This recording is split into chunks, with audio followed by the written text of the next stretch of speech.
오늘은 시편 75편을 보겠습니다. 표제어를 볼 때에 알다스헤셈 맞춘 노래라고 나와 있습니다. 알이라는 말은 뭐뭐 하지 말라, 금지를 나타내는 말이죠.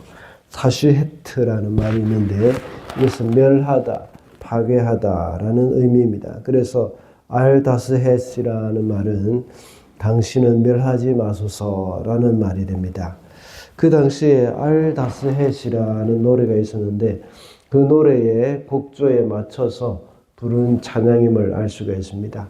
예를 들자면 우리가 부르는 찬송가 중에도 88장을 보면 내 진정 사모하는 이라는 찬송가가 있죠.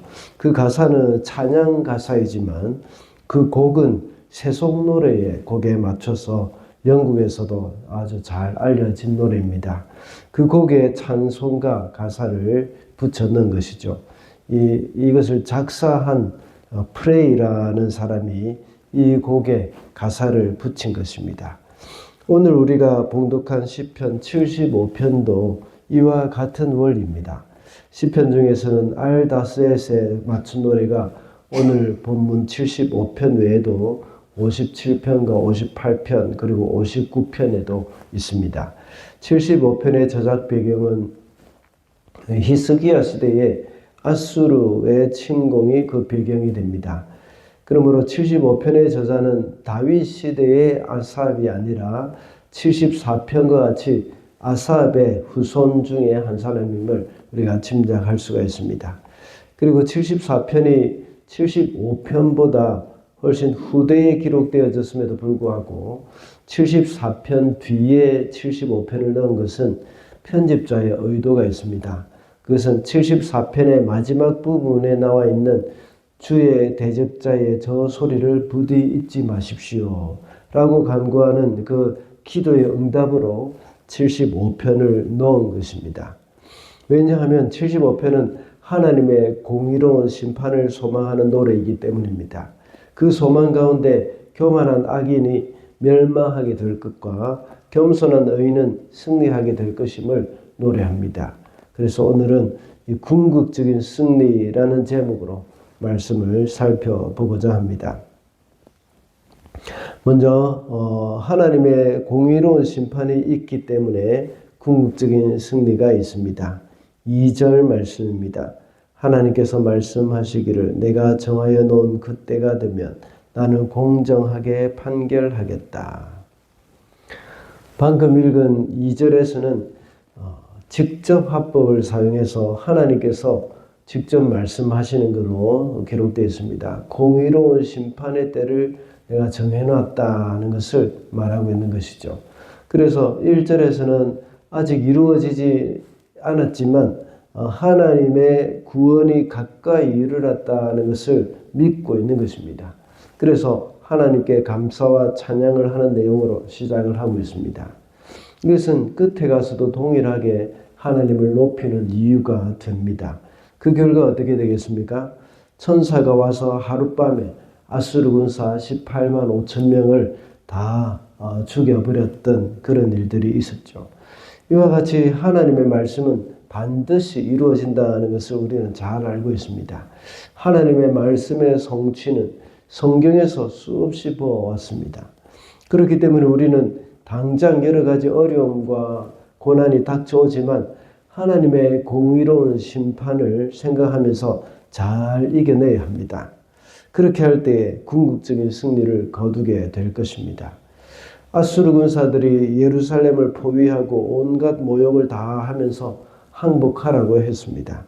그러나 당장은 아무런 소망도 없었지만 공의로운 하나님의 심판을 바라보면서 끝까지 견뎌냈던 겁니다. 만약에 히스기야 왕이 두려워해서 항복을 해버렸다면 그런 기적적인 승리를 경험하지 못했을 것입니다. 우리는 끝까지 하나님의 약속의 말씀을 의지해야 합니다. 우리는 참 잊어버리기를 잘합니다.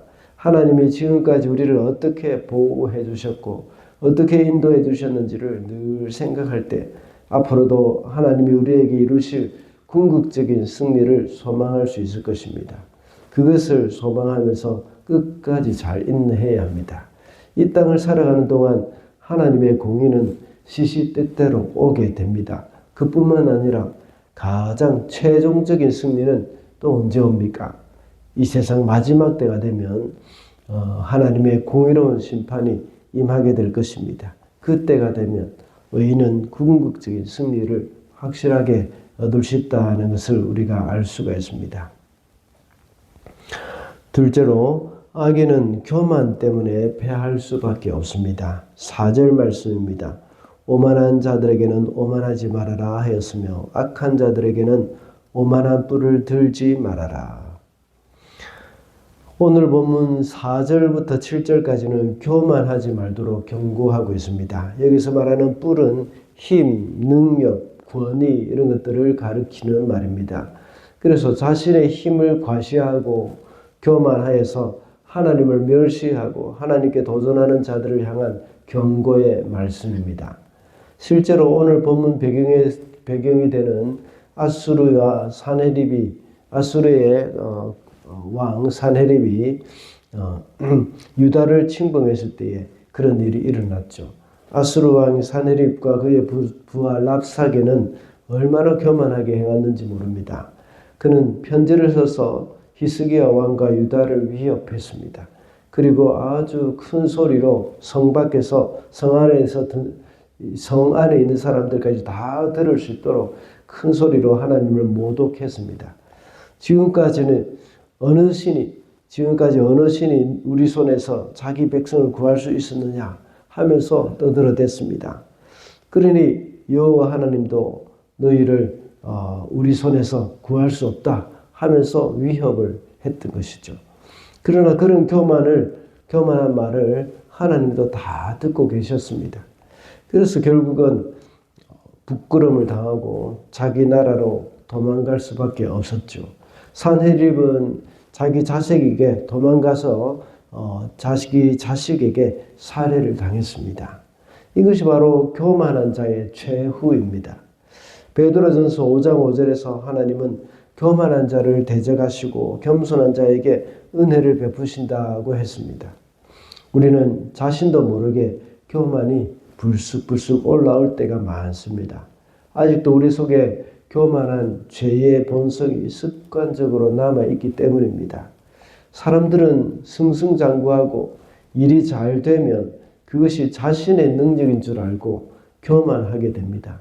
그래서 때로는 하나님이 우리에게 어려움도 주시고 실패도 주십니다. 그럴 때마다 우리는 스스로 교만하지 않도록 하는 하나님의 배려임을 우리가 생각을 해야 합니다. 힘이 있고 능력이 있는 자 또는 세상적으로 탁월한 자에게는 나타나는 그런 특징이 바로 교만입니다. 우리가 명심해야 할 것은 우리가 가지고 있는 힘의 원천이 어디에 있는지를 분명히 알아야 합니다. 하나님이 바로 우리의 힘의 원천이요 하나님이 우리에게 능력 주시는 분이심을 우리는 잊어서는 안 되겠습니다. 마지막으로 궁극적인 승리는 겸손한 자에게 있습니다. 7절 말씀입니다. 오직 재판장이신 하나님만이 그 사람을 낮추기도 하시고 저 사람을 높이기도 하신다. 재판장이 되시는 하나님이 사람을 낮추기도 하시고 높이기도 하십니다. 산헤립이 보낸 편지를 들고 히스기야는 어떻게 반응했습니까? 하나님의 성전에 들어가서 기도했습니다. 하나님은 히스기야의 그 기도를 들으시고 산헤립의 군대를 물리쳐 주셨습니다. 교만한 산헤립을 하나님이 낮추셨지만 겸손하게 하나님만 의지하는 히스기야는 하나님이 높여주셨습니다. 진정한 겸손은 하나님을 의지하는 것입니다. 시시때때로 교만하기 쉬운 우리는 하나님께 나아가는 일을 게을리 해서는 안 됩니다. 하나님이 우리를 바닥까지 낮추시기 전에 우리는 하나님께 나아가야 합니다. 주님 앞에 엎드리는 것이 바로 겸손이죠. 우리는 그것은 나 자신의 무능함을 인정하고 하나님만 바라본다는 고백이 됩니다. 산헤립의 예를 보아서도 알지만 우리를 망하게 만드는 것은 우리의 연약함이 아니라 또 우리의 이 교만함 때문입니다. 우리의 무능함이 아니라 우리의 강함 때문에 우리가 망할 수가 있습니다. 산헤립의 승승장구는 그를 교만하게 만들었고 결국은 그 교만 때문에 망하게 되었습니다. 그리고 자식에게 살해당하는 그런 비극이 일어난 것입니다. 자기가 자랑하던 그 모스의 그 신전에 들어가서 그는 경배하다가 죽게 된 것이죠. 우리는 힘이 없고 가난할 때보다 힘이 있고 부자일 때 그리고 성공할 때에 교만하기가 더 쉽다는 것을 잊어서는 안 됩니다. 그래서 늘 우리의 연약함을 인정하고 겸손하게 하나님만 의지하는 자들이 되어야 하겠습니다. 주님 앞에 나아가서 나는 아무것도 아닙니다 라고 날마다 고백하는 사람들이 되어야 합니다. 이렇게 하는 것이 바로 우리가 사는 길이고 우리가 궁극적으로 승리를 거두게 되는 길임을 기억해야 하겠습니다. 말씀을 맺겠습니다. 오늘은 궁극적인 승리라는 제목으로 말씀을 살펴봤습니다. 오늘 본문은 대적의 위협 가운데서 궁극적인 승리를 믿으면서 지연시라하고 있습니다. 하나님의 공의로운 심판이 있기 때문에 그것을 믿고 궁극적인 승리를 기다려야 한다고 했습니다. 그리고 악인은 교만하기 때문에 패할 수밖에 없으나 궁극적인 승리는 겸손한 자에게 있다고 했습니다. 오늘도 겸손하게 하나님 앞에 엎드리는 저와 여러분이 되시기를 바랍니다.